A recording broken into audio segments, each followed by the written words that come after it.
శ్రీకాకుళం నేరుగా మీరు హైదరాబాద్ పోతే కూకట్పల్లిలో శ్రీకాకుళం కాలనీ ఉంటుంది, ఢిల్లీకి పోతే శ్రీకాకుళం కాలనీ ఉంటుంది, ఎక్కడ పోయినా శ్రీకాకుళం కాలనీ ఉంటుంది.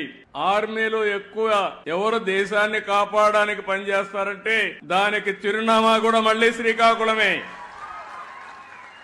అలాంటి త్యాగాలు చేశారు. వేరే రాష్ట్రాలకు పోయి ఆ ప్రాంతాల అభివృద్ధి కోసం మీరు పనిచేస్తున్నారు. అందుకే ఇక్కడ చూశాను, మా నాయకులు కూడా రోషం రావాలని చెప్పాను. 26 జిల్లాలుంటే 26 జిల్లాల్లో తక్కువ తలసరి ఆదాయం, దీన్ని ఇంగ్లీష్ లో పర్ క్యాపిటా ఇన్కమ్ అని మాట్లాడతాం. తలసరి ఆదాయం అంటే ఆ ఇంట్లో ఎంతమంది ఉంటే అంతమందికి కలిసి అంతే ఆదాయం వస్తుంది. అంటే అంత తక్కువ ఆదాయం రావడానికి ఇక్కడ ఎలాంటి కొరతలు ఉన్నాయి? తెలివితేటలకు కొరత లేదు, నాయకత్వానికి ఏమాత్రం కూడా తక్కువ కాదు. వనరులైతే వంశధార ఉంది, నాగావళి ఉంది, నిరంతరం నీళ్లు వస్తాయి, సముద్ర తీరం ఉంది, నేషనల్ హైవే ఎక్కువ ఉండే జిల్లా శ్రీకాకుళం జిల్లా.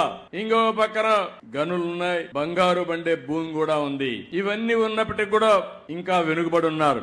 నేను అందుకని ఒక సవాలుగా తీసుకున్నా, అవసరమైతే మళ్లీ మళ్లీ వస్తా, ఈ జిల్లాను బాగు చేసే వరకు నేను మీకు అండగా ఉంటానని